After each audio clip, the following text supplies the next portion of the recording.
سورہ فصلت، سورہ قمر، سورہ شمس، سورہ نجم اور سورہ حاقہ شامل ہیں۔ حضرت صالح علیہ السلام کو اللہ تعالیٰ نے قوم سمود کی طرف مبعوث فرمایا۔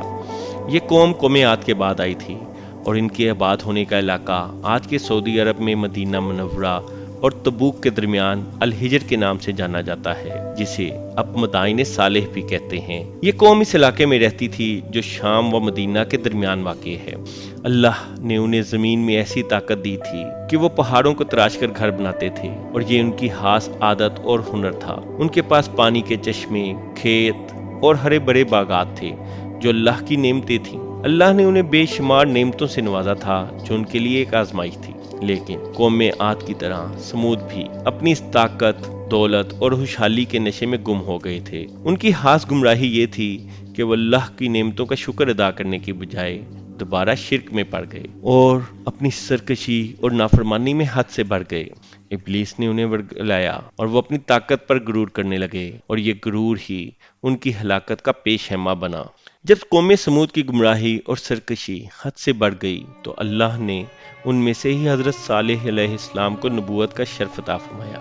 انہوں نے اپنی قوم کو اللہ کی عبادت کی دعوت دی، اللہ کی وحدانیت کا پیغام دیا اور انہیں بت پرستی اور فساد سے باز رہنے کی تلقین کی۔ انہوں نے قوم کو یہ بھی یاد دلایا کہ اللہ کی نعمتوں کا غلط استعمال انہیں بھی تباہی کی طرف لے جا سکتا ہے۔ قرآن مجید کی سورہ ہود میں حضرت صالح علیہ السلام کا اپنی قوم سے خطاب اس طرح بیان ہوا ہے: اور قوم سمود کی طرف ان کے بھائی صالح کو بھیجا۔ اس نے کہا، اے میری قوم، اللہ کی عبادت کرو، اس کے سوا تمہارا کوئی معبود نہیں۔ اس نے تمہیں زمین سے پیدا کیا اور اس میں آباد کیا، تو اس سے معافی مانگو اور اس کی طرف رجوع کرو۔ بے شک میرا رب بہت قریب ہے، دعاؤں کو قبول کرنے والا ہے۔ لیکن قوم سمود نے حضرت صالح علیہ السلام کی بات سننے سے انکار کر دیا اور وہی پرانی دلیلیں دینے لگے کہ ہم ایک انسان کی پیروی کیسے کر سکتے ہیں جو ہم ہی میں سے ہے۔ قوم کا کہنا تھا، تم سے تو ہم اچھی امید رکھتے تھے، لیکن اب تم نے ہمیں اپنے آباء و اجداد کے دین سے ہٹانے کی بات شروع کر دی۔ انہوں نے انہیں جھٹلایا، ان کا مذاق اڑایا اور کہا کہ اگر تم سچے ہو تو ہمیں کوئی ایسا معجزہ دکھاؤ جو تمہاری سچائی ثابت کرے۔ حضرت صالح مسلسل دعوت دیتے رہے، لیکن وہ کہتے تھے کہ تمہاری وجہ سے ہمیں بدبختی آ رہی ہے۔ اس کے بعد جب قوم سمود نے معجزے کا مطالبہ کیا تو حضرت صالح نے اللہ سے دعا کی، اور پھر ایک ایسا عظیم معجزہ رونما ہوا جو آج تک ایک مثال ہے۔ ان کے مطالبے پر ایک سنگلاخ پتھر سے ایک اونٹنی نکل آئی۔ یہ کوئی معمولی اونٹنی نہیں تھی۔ قرآن مجید نے اسے ناقۃ اللہ یعنی اللہ کی اونٹنی کہا، جو اس کی عظمت اور اللہ کی قدرت کا مظہر تھی۔ حضرت صالح علیہ السلام نے قوم سے فرمایا کہ یہ اللہ کی نشانی ہے، اس کے ساتھ کوئی برا سلوک نہ کرنا۔ اس اونٹنی کے لیے پانی پینے کے دن مقرر کر دیے گئے تھے۔ ایک دن وہ اونٹنی کنویں کا پانی پیتی تھی اور دوسرے دن کنویں کا پانی قوم استعمال کرتی تھی۔ یہ ایک واضح آزمائش تھی جسے قرآن میں اس طرح بیان کیا گیا ہے: اے میری قوم، یہ اللہ کی اونٹنی ہے، تمہارے لیے ایک نشانی، پس اسے چھوڑ دو کہ اللہ کی زمین میں کھائے اور اسے کوئی تکلیف نہ پہنچانا، ورنہ تمہیں دردناک عذاب آ پکڑے گا۔ لیکن قوم سمود کی ضد برقرار رہی۔ ان کے کچھ سرداروں نے سازش کی اور اونٹنی کو قتل کرنے کا فیصلہ کر لیا۔ یہ اللہ کی نشانی کی صریح توہین تھی۔ حضرت صالح نے انہیں خبردار کیا کہ اگر انہوں نے ایسا کیا تو ان پر اللہ کا عذاب نازل ہوگا۔